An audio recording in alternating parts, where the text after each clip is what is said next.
Imagine waking up to find your horses stolen, your home robbed, or witnessing a murder in broad daylight. Now imagine there's no 911 to call, no police station down the street, no uniformed officers to protect you. This was reality for thousands of Americans who ventured into the Wild West during the 1800s. In a land where lawlessness reigned and danger lurked behind every sagebrush, ordinary citizens became their own protectors, judges, and executioners. Sheriffs were elected by popular vote, not trained in academies. Vigilante committees hanged suspected criminals from makeshift gallows.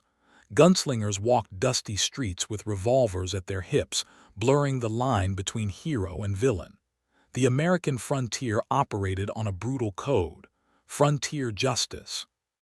Before formal police departments, before Miranda rights, before the criminal justice system we know today, the West was a testing ground for raw, unfiltered justice, sometimes swift and decisive, often chaotic and deadly, and always controversial.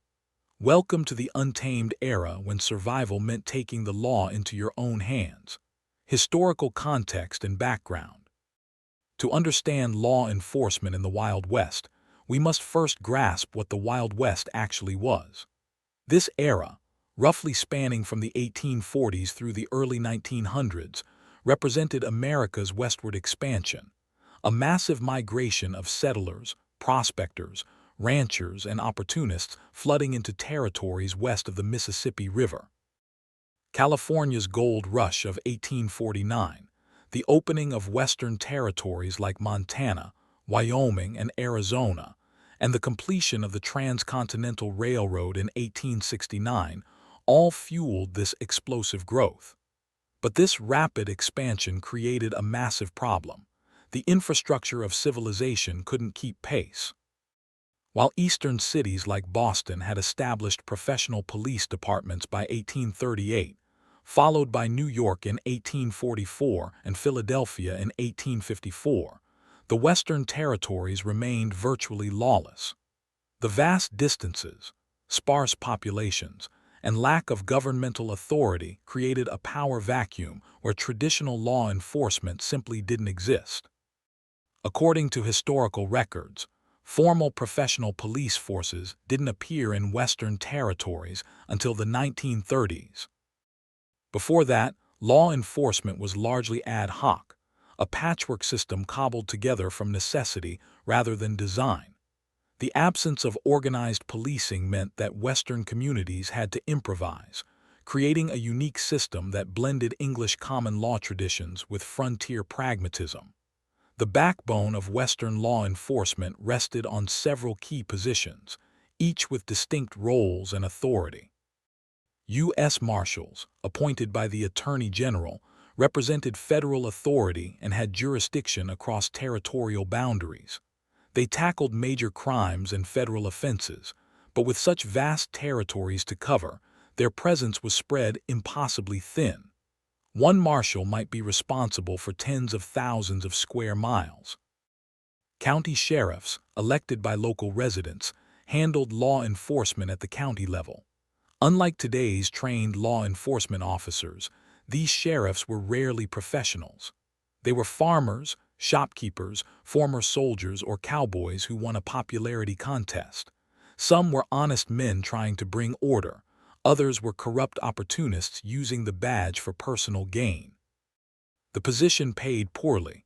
Sheriffs often supplemented their income by collecting fees for serving legal papers or by running side businesses. Town marshals operated at an even more local level, appointed by city councils to maintain order within town limits. Famous names like Wyatt Earp and Wild Bill Hickok served as marshals in cattle towns like Dodge City and Abilene, where their primary job was keeping drunken cowboys from shooting up saloons on Saturday nights. But here's where frontier justice gets interesting. When these official lawmen couldn't or wouldn't act, citizens took matters into their own hands. The posse comitatus, Latin for power of the county, allowed sheriffs to deputize civilians to pursue criminals. These posses, often composed entirely of volunteers, tracked outlaws across rugged terrain, sometimes for weeks at a time. According to historical accounts, most posse members served without compensation, motivated by neighborly duty and the desire to protect their communities. Beyond posses, vigilante committees represented organized community responses to perceived lawlessness. The most famous examples include the San Francisco Committee of Vigilance, formed in 1851 to combat the criminality of the Sydney Ducks Gang, and the Montana Vigilantes of 1863–1864, who conducted what became the deadliest episode of vigilante justice in American history. These committees operated outside official legal structures, essentially conducting coups against established authority when they deemed it inadequate or corrupt. The judicial system was equally improvised. Mining camps established miners' courts, where communities gathered to hear cases and vote on verdicts. Trials were often held in saloons, theaters, or outdoors under trees. One famous example is Deadwood's Gem Theater, where legal disputes played out before curious and sometimes intoxicated audiences. These kangaroo courts, as they came to be known, often dispensed with legal niceties like evidence standards, defendant rights, or appeals processes. The punishment system was similarly crude but effective in its terror: public hangings, whippings, banishment, and branding. There were few jails, construction materials and funds were scarce, so punishments needed to be immediate and visible to serve as deterrents. This created a culture where justice was swift, brutal, and often final. Case studies/real-life examples. Case Study 1. The Gunfight at the OK. Corral, October 26, 1881. Perhaps no single event better captures the ambiguity of frontier justice than the legendary gunfight at the OK Corral in Tombstone, Arizona. On a cool October afternoon, the confrontation lasted a mere 30 seconds but echoed through history, raising questions still debated today. Were the Earps lawmen enforcing the law, or were they vigilantes settling personal scores? Tombstone in 1881 was a booming silver mining town of about 4,000 residents, a powder keg of competing interests. The Earp brothers, Wyatt, Virgil, who served as town marshal, and Morgan, represented one faction, aligned with Republican business interests. The Clanton-McLaury gang, cattle ranchers suspected of rustling and stagecoach robbery, represented another faction with Democratic sympathies. The tension between these groups had been building for months over political control, business disputes, and personal animosities. The immediate trigger was Tombstone's ordinance against carrying firearms within city limits. On October 26, Virgil Earp, acting as town marshal, decided to enforce this law against the Clantons and McLaurys, who were openly armed near the OK Corral. Virgil deputized his brothers Wyatt and Morgan, along with the tubercular dentist-turned-gambler John Henry Doc Holliday. The four lawmen confronted 5 members of the Clanton-McLaury faction in a vacant lot on Fremont Street, about 6 feet apart. Eyewitness accounts conflict on who fired first, a dispute that continues among historians. What's certain is that approximately 30 shots were fired in 30 seconds. When the gun's smoke cleared, Frank McLaury lay dead on the spot. Tom McLaury and Billy Clanton died within an hour. Virgil and Morgan Earp were wounded. Doc Holliday suffered a minor graze. Wyatt Earp emerged unscathed, adding to his growing legend. Here's where the story illustrates frontier justice's complexity. Were the Earps acting as legitimate law officers enforcing a weapons ordinance, or were they assassins using badges as cover for murder? The Clantons immediately filed murder charges. A month-long preliminary hearing ensued, one of the most extensively documented legal proceedings of the Old West. Justice Wells Spicer ultimately ruled that Virgil Earp had acted lawfully as a peace officer, and that Wyatt and Morgan had been legally deputized. But the violence didn't end there. In true frontier fashion, the Clanton faction sought revenge outside the legal system. On December 28, 1881, Virgil Earp was ambushed and permanently crippled. On March 18, 1882, Morgan Earp was assassinated while playing billiards. Wyatt, rather than trusting the legal system, formed a federal posse and embarked on his famous vendetta ride, tracking down and killing several men he believed responsible for his brother's attacks. He was never prosecuted. The OK.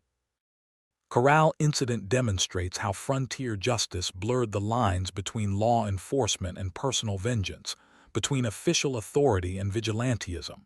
It shows how badges provided a veneer of legitimacy to settle scores that might otherwise be called murder. Case Study 2. The Montana Vigilantes and Sheriff Henry Plummer, 1860–1864. Few stories better illustrate the dangers of vigilante justice than the saga of Henry Plummer and the Montana Vigilantes, a case where the line between lawman and outlaw became impossibly tangled, resulting in what historians call the deadliest episode of vigilante justice in American history. In 1863, gold discoveries in Montana territories Grasshopper Creek and Alder Gulch triggered a stampede of fortune seekers. Virtually overnight, rough mining camps like Bannack and Virginia City sprang up, populated by thousands of miners, merchants, gamblers, and prostitutes. With no formal government and no established law enforcement, these settlements existed in a legal gray zone. Henry Plummer arrived in Bannack with a complicated past. He'd already killed at least one man in California and had served time in San Quentin. Despite this history, he was charismatic and well-spoken, qualities that helped him get elected sheriff of Bannack in May 1863. Plummer appeared to be an ideal lawman, intelligent, courageous, and committed to bringing order to the chaotic mining district.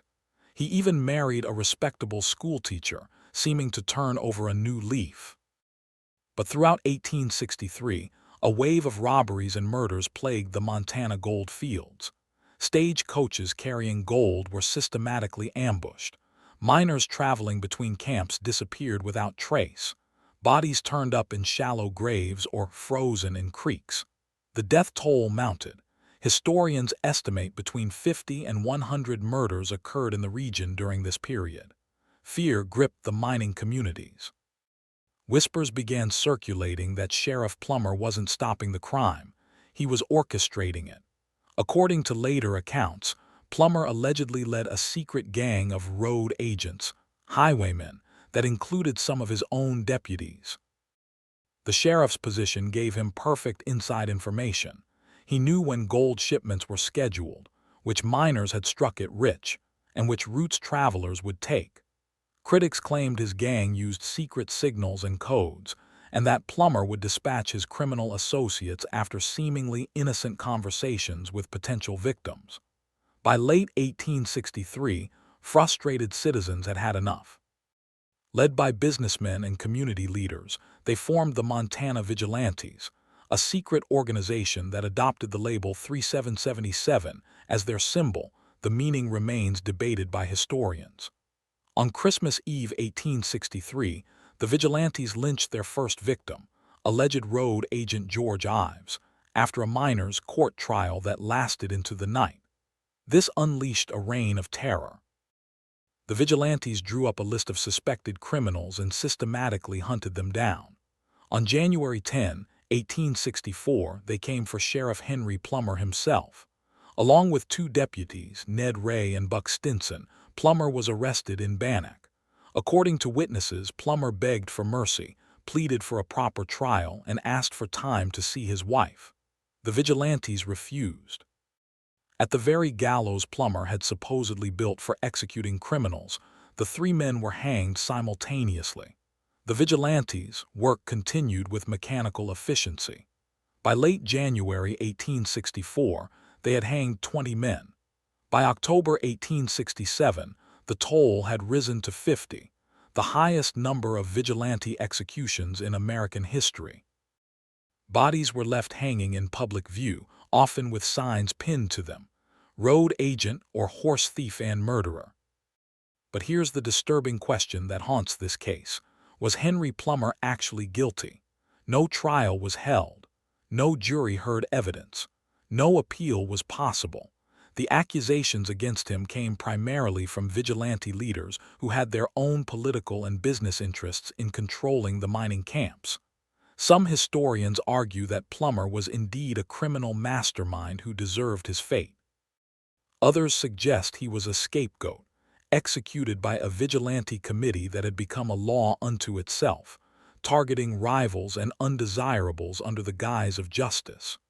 In 1993, 129 years after his execution, Henry Plummer received a posthumous mock trial in Montana. The jury deadlocked 6-6, reflecting the enduring uncertainty about his guilt. The Montana Vigilantes case demonstrates frontier justice's darkest potential, when citizens take law enforcement into their own hands. Who protects the innocent? Who holds the vigilantes accountable? Who decides who lives and who dies? Case Study 3, Bass Reeves, When the System Worked, 1875–1907. Not all frontier justice stories end in chaos and controversy. The remarkable career of Bass Reeves shows that the Wild West's improvised law enforcement system could, in the right hands, deliver real justice while respecting due process. Born into slavery in Arkansas in 1838, Bass Reeves escaped during the Civil War and fled to Indian Territory, present-day Oklahoma, where he lived among Creek and Seminole tribes, learning their languages and mastering the unforgiving terrain. When Judge Isaac Parker established his federal court in Fort Smith, Arkansas, in 1875, he needed deputy marshals to bring order to Indian Territory, an area of roughly 75,000 square miles notorious as a haven for outlaws fleeing state jurisdictions. Parker hired Bass Reeves as one of his first deputy U.S. Marshals, making Reeves the first black deputy marshal west of the Mississippi River. Despite the systemic racism of the era, Reeves proved to be perhaps the most effective lawman in American history. Over his 32-year career, he arrested more than 3,000 criminals. Some sources claim as many as 4,000. He killed 14 men in the line of duty, all in self-defense. Remarkably, he was never wounded, despite working in what historians call the most dangerous law enforcement district in American history. Reeves' success came from a combination of remarkable skills and unwavering dedication to proper legal process. Illiterate throughout his life, he memorized the warrants issued by Judge Parker's court word for word. He was a master of disguise, often posing as a drifter, outlaw, or traveling preacher to get close to fugitives. On one legendary assignment, he posed as an outlaw and traveled with 2 fugitives for days before revealing his identity and arresting them simultaneously. His tracking abilities were legendary. Once, Reeves tracked 2 outlaws through harsh winter conditions for 500 miles, finally arresting them in a snowstorm. Another time, he brought in 17 prisoners at once, a feat no other marshal could match. He understood the psychology of criminals and used patience and guile as often as gunplay. But what truly distinguished Bass Reeves was his commitment to impartial justice, even when it cost him personally. In 1902, his own son, Benny Reeves, shot and killed his wife during a domestic dispute. Despite the personal devastation, Bass Reeves took the warrant for his son's arrest. He tracked Benny down and brought him in to face trial. Benny was convicted of murder and sentenced to life in prison at Fort Leavenworth. This devastating moment demonstrated Reeves' unwavering belief that the law applied equally to everyone, even his own family. Reeves worked under Judge Isaac Parker, known as the hanging judge, for sending 79 men to the gallows. Yet Parker's court, despite its grim reputation, actually represented a more refined form of frontier justice. Defendants received trials, legal representation, and the right to appeal to higher courts. Evidence had to be presented. Witnesses testified under oath. The rule of law was at least attempted, even if imperfectly. When Oklahoma achieved statehood in 1907, ending the federal jurisdiction that gave Reeves his authority, he was 69 years old. He spent his final years working as a beat cop in Muskogee, Oklahoma, before his death in 1910. His funeral was attended by hundreds of citizens, both white and black, a testament to his reputation for fairness and courage. Bass Reeves' career proves that even in the absence of formal police departments and modern training, individual lawmen committed to justice could make a profound difference. His story also highlights what made frontier justice work when it did work: clear legal authority, accountability to a court system, respect for due process, and lawmen of exceptional character who put duty above personal interest. Social impact and analysis. The frontier justice system of the Wild West left deep and contradictory marks on American society, shaping attitudes about law enforcement, individual rights, and community responsibility that persist today. On one hand, the system demonstrated remarkable adaptability and democratic participation. When formal government structures were absent, communities didn't descend into total anarchy. They improvised. Miners' courts in California gold camps established property rights and dispute resolution mechanisms that, despite lacking official authority, were generally respected and obeyed. Cattlemen's associations in Wyoming and Montana created brand registries and range rules that brought order to the open range. These self-organized systems showed that law and order could emerge from community consensus rather than government imposition, a concept that resonates with modern debates about local control versus federal authority. The election of sheriffs by popular vote represented pure grassroots democracy.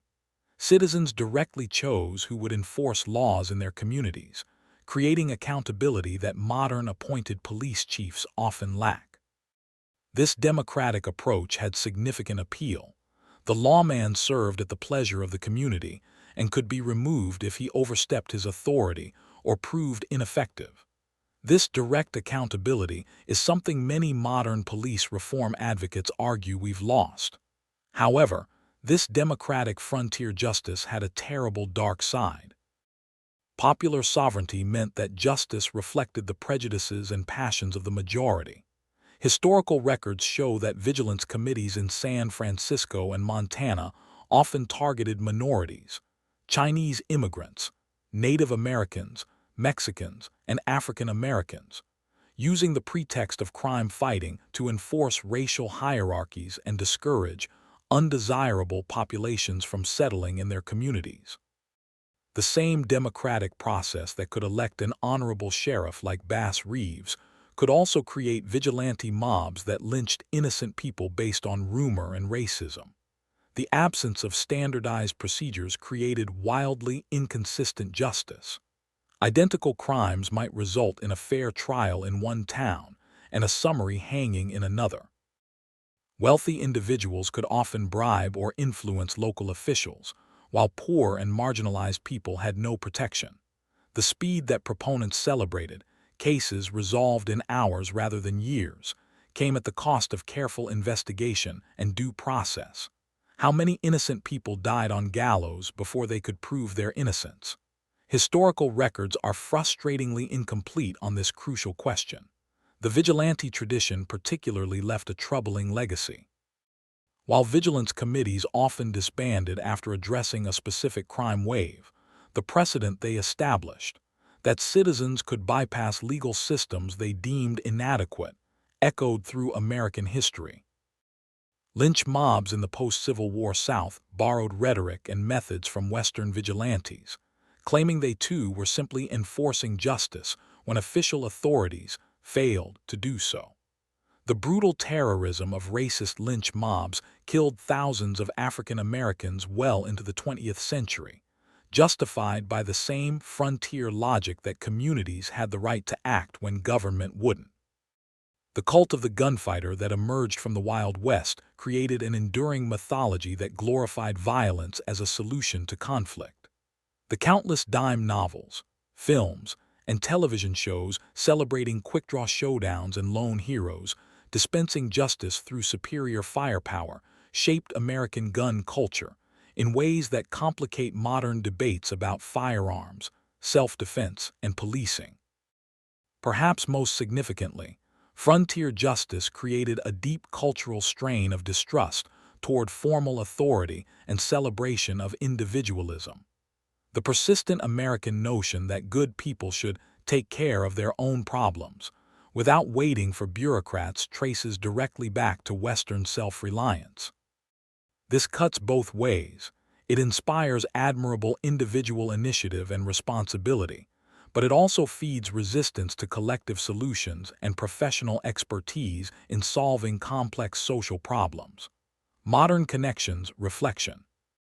The frontier justice of the Wild West might seem like ancient history, but its echoes reverberate powerfully through contemporary American debates about law enforcement, criminal justice, and community safety. Consider the modern debate over community policing. When law enforcement reformers argue for officers who are accountable to the communities they serve, who know local residents personally, and who exercise discretion based on neighborhood norms rather than rigid policy, they're essentially advocating for a return to some aspects of the elected sheriff model. The call for police to be of the community, rather than an occupying force, mirrors the frontier ideal that lawmen should be neighbors, not distant professionals. Yet we've also learned hard lessons about why professionalization matters. The establishment of formal police academies, standardized training, civil service protections, and oversight mechanisms addressed real problems that frontier justice couldn't solve: corruption, incompetence, discrimination, and abuse of power. Modern police officers receive training in constitutional law, de-escalation techniques, cultural competency, and investigative procedures that frontier sheriffs never imagined. We've recognized that good intentions and local popularity don't automatically translate into effective, fair law enforcement. The vigilante legacy is perhaps the most troubling modern connection.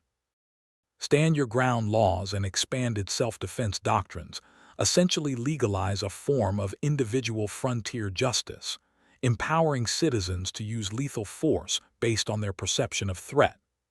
Neighborhood watch programs walk a fine line between community engagement and vigilantism. When George Zimmerman shot Trayvon Martin in 2012, the case sparked intense debate about whether this represented legitimate self-defense or vigilante violence, an argument that would have been intimately familiar to frontier communities debating their vigilance committees. The bounty hunter profession survives in modern bail enforcement, raising similar ethical questions about privatized justice that plagued the Wild West. Is it appropriate for profit motives to drive law enforcement activities? Should individuals have legal authority to pursue, capture, and detain other citizens? The modern bail system, increasingly recognized as discriminatory and ineffective, operates on principles not far removed from the Wild West reward posters that offered cash for outlaws, dead or alive. Technology has created new forms of frontier justice. Online vigilantes attempt to identify and shame suspected criminals through social media, sometimes with devastating consequences for innocent people wrongly accused. Hacker collectives claim to deliver justice against perpetrators they believe authorities won't prosecute. These digital mobs face zero accountability and operate outside any legal framework, kangaroo courts for the internet age. The debates about police funding illustrate another frontier parallel. When activists call to defund the police and redirect resources to community-based solutions, they're implicitly questioning whether professional law enforcement is the best model for public safety, the same question frontier communities grappled with.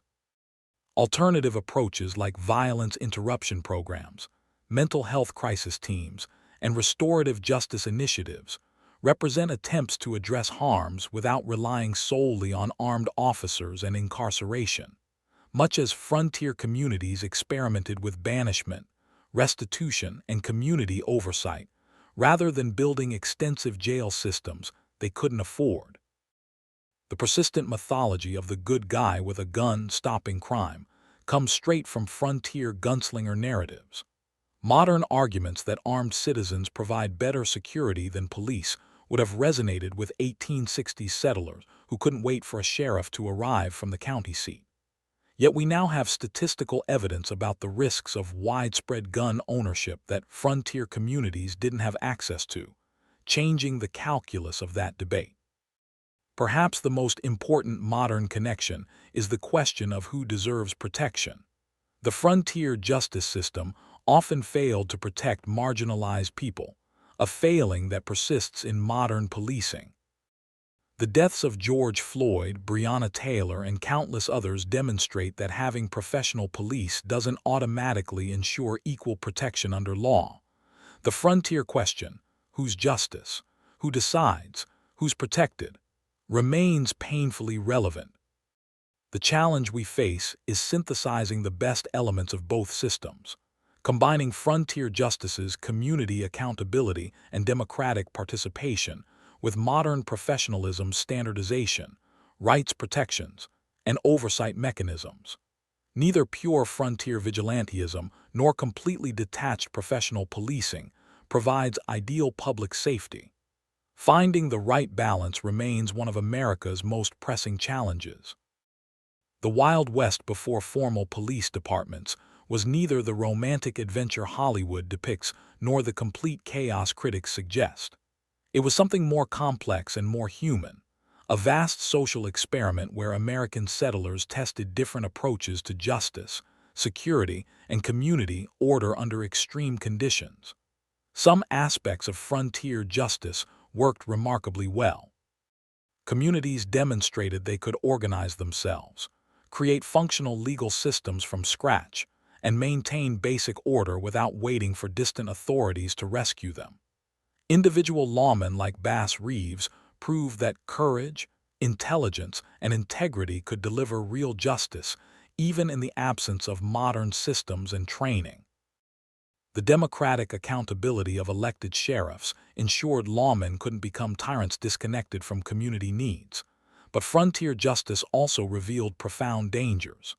Vigilante committees could quickly transform from protectors into oppressors, enforcing majority prejudices rather than impartial law. The speed and finality of frontier punishment meant errors were irreversible. Executed innocents couldn't be exonerated and freed. The absence of professional standards allowed corruption and incompetence to flourish alongside competence and honor. Marginalized populations received little protection and often faced the harshest justice. The transition from frontier justice to modern professional policing wasn't simply an improvement or a loss. It was a trade-off. We gained standardization, training, specialization, and legal protections. We lost some community connection, democratic accountability, and flexibility. Understanding this trade-off helps us navigate contemporary debates about police reform with greater sophistication than simplistic calls to either eliminate or expand police power. The fundamental questions the frontier posed remain unanswered.